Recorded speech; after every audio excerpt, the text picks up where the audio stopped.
the industry sustain these tactics? Let's get more on the world of cloud computing with Sholto McPherson from Box Free IT now. Sholto, thanks so much for joining us. Can you just talk us through first how cloud computing is being used in these big companies, just for people that don't really understand it?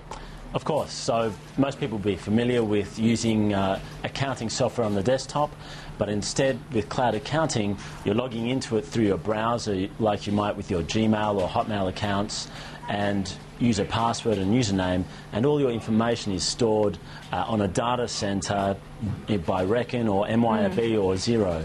And the advantage is that your accountant can log in at any time and look at your information at the same time as a business owner, which means that any time you have a query, there's no emailing data files backwards and forwards or updating versions. Everyone's looking at the single source of truth at the same time. Is the current spend and number, though, of products sustainable? It's a very good question, Ingrid, and I would say most people would say it's impossible. At the last count, I think there are 8 vendors in the market, and a new one just joined in December, and they span the whole spectrum. I mean, you have Reckon, MYOB and Xero fighting it out at the small business end, and then you have people like Sasu more in the middle, and J-Curve as well, which is a front end really for NetSuite, which is an enterprise grade accounting platform, and CCH iBiz, Intuit, as you mentioned, coming over from the US.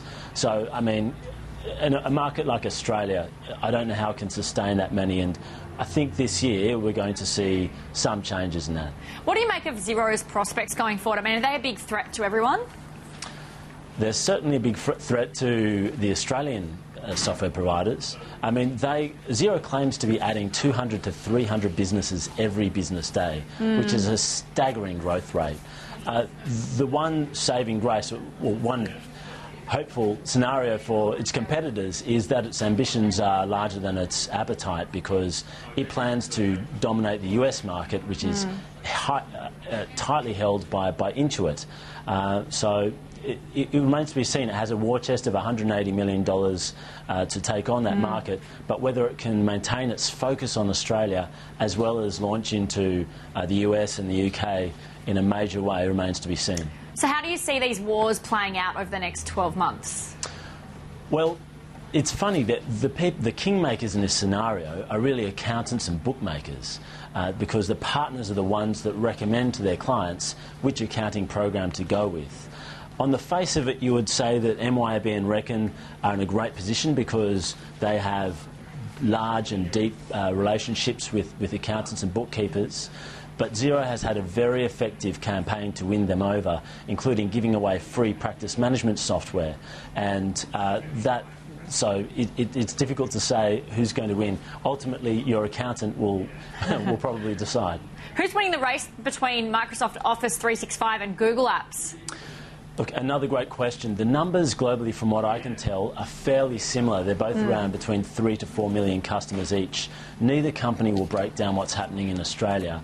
But from what I've been hearing from the companies that sell Google Apps and Office 365, things have really turned in the past 12 months. I think there's a much greater acceptance of cloud software among businesses in general, and I've heard that among enterprise, for example, Google Apps is doing well, Office 365 as well. So, I mean, the vendors won't say, but the market is enormous. I think there's room for both to coexist happily, and there isn't really a credible number 3 to counter those two. Sholto, we were just talking about this with James from News a short time ago, but what do you make of Satya Nadella being named as the new Microsoft CEO? He obviously has a lot of cloud experience and focus on innovation. Look, that's true, he does. Look, they have a couple of great products on their hands. Office 365, Microsoft says, is the fastest growing commercial product in their history. That is clearly the jewel in the crown as far as the cloud goes. Azure faces an uphill battle with Amazon, which has enormous market share, and mobile is a real mystery. I mean, Microsoft has attempted repeatedly to conquer that market and has so far not really made a significant dent. There's some hope for it in the tablet market, but you know, there's a long way to go. So given that the world is moving to cloud, I think most businesses are accepting that this is not just a fad, it's the new way we consume technology. Microsoft is in a good position, but it certainly has a long way to go to replicate its dominance in the desktop software world. All right, Sholto, thanks so much for that. A pleasure. Thanks, Ingrid. Sholto McPherson there from Box Free IT. We do need to take a quick break.